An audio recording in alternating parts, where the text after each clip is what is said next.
జగన్ పార్టీలోకి వివి వినాయక్ రాజమండ్రి ఎంపీగా పోటీ. వివి వినాయక్ సినీ దర్శకులు, సినీ రంగంలో సంచలనాలకు ఆయన మారుపేరు. ఎంతో అదృష్టం చేసుకుంటే కానీ సినిమా ఫీల్డ్లో అంత త్వరగా సక్సెస్ రాదు.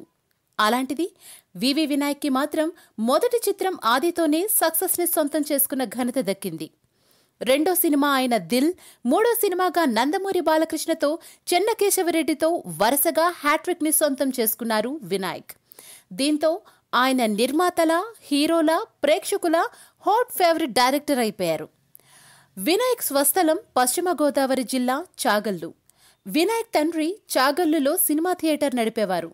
చిన్నప్పటి నుంచే వారి థియేటర్లో అందరి హీరోల సినిమాలు చూసి చూసి మంచి దర్శకుడు అవ్వాలి అనే కోరికతో హైదరాబాద్ వచ్చి దర్శకుడు సాగర్, ఈవీవి సత్యనారాయణల దగ్గర అసిస్టెంట్గా పనిచేశారు. ఆ అనుభవంతోనే ఖాళీ సమయాల్లో అనేక కథలు తయారు చేసుకున్నారు. వాటిలో ఒకటే ఆది సినిమా. ఆ తర్వాత వినాయక్ సుమారు 17 సినిమాలకు దర్శకత్వం వహించారు. ఆయన సినిమాల్లో అన్ని హిట్, సూపర్ హిట్, యావరేజ్ సినిమాలే. ఒక్క అఖిల్ సినిమా మాత్రమే ఎక్కువగా నిరాశపరిచింది. అయితే వినాయక్ కథల కోసం ఎక్కువగా రచయితలపై ఆధారపడతారు. వినాయక్ సినిమాలలో కథలు దాదాపు చాలా వరకు పాత సినిమాల పోలికతో ఉంటాయి. ఉదాహరణకు నాయక్, కృష్ణ సినిమాలే. ఇక వినాయక్ 15 ఏళ్ల సినీ ప్రయాణంలో మెగాస్టార్తో చేసిన ఠాగూర్, ఖైదీ నెంబర్ 150లు సూపర్ హిట్గా నిలిచినా అవి తమిళ్ రీమేక్ చిత్రాలే. అయితే ఇటీవల ఆయన సినిమాల స్పీడ్ తగ్గింది అని అభిమానులు అనుకుంటున్నారు. ప్రస్తుతం ఆయన 17వ సినిమాగా సాయి ధరమ్ తేజతో చేయటమే దానికి ఉదాహరణ. ఇకపోతే వ్యక్తిగతంగా వినాయక్ మృదు స్వభావి, స్నేహశీలి.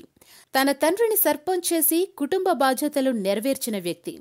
ఇక అసలు విషయానికొస్తే వివి వినాయక్ ఈ మధ్య రాజకీయాల పట్ల ఆసక్తి చూపిస్తున్నారు.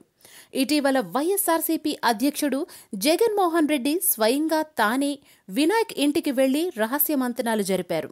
ఈ భేటీలో జగన్ వినాయక్ని వైఎస్ఆర్సీపీలోకి రావాలని, పార్టీ తరపున పనిచేయాలి అని, 2019 ఎన్నికల్లో రాజమండ్రి ఎంపీగా టికెట్ ఇస్తాను అని వినాయక్కి జగన్ హామీ ఇచ్చారట. అయితే వినాయక్ కూడా జగన్ ప్రపోజల్కి సుముఖంగా ఉన్నారట. తాను వైఎస్ఆర్సీపీతో కలిసి పనిచేస్తాను అని, అయితే రాజమండ్రి నుంచి ఎంపీగా పోటీ చేసే విషయంపై ఎలాంటి నిర్ణయం తీసుకోలేదు అని విశ్వసనీయ వర్గాల సమాచారం. అయితే ఇటీవల నంద్యాల, కాకినాడ ఫలితాలతో వినాయక్ ఆలోచనలో పడ్డారని ఆయన సన్నిహితులు చెప్తున్నారు. మరి వినాయక్ ఏం చేస్తారో వేచి చూద్దాం. అయితే జగన్ ఆహ్వానం మేరకు వినాయక్ వైఎస్ఆర్సీపీలోకి వస్తే బావుంటుంది అని ఇటు వైఎస్ఆర్సీపీ శ్రేణులు కూడా చర్చించుకుంటున్నారు. హాయ్ ఫ్రెండ్స్, మా టుడే టుమారో యూట్యూబ్ ఛానల్ చూస్తున్నందుకు చాలా థ్యాంక్స్. మరిన్ని లేటెస్ట్ వీడియోస్ కోసం వెంటనే సబ్స్క్రైబ్ చేయండి. అలాగే ఈ బెల్ ని కూడా రింగ్ చేసేయండి. మా నోటిఫికేషన్స్ అన్ని మీ మొబైల్లో వస్తాయి. అలాగే మా వీడియోస్ మీకు నచ్చితే లైక్ చేయండి, షేర్ చేయండి, నచ్చకపోతే కామెంట్ చేయండి.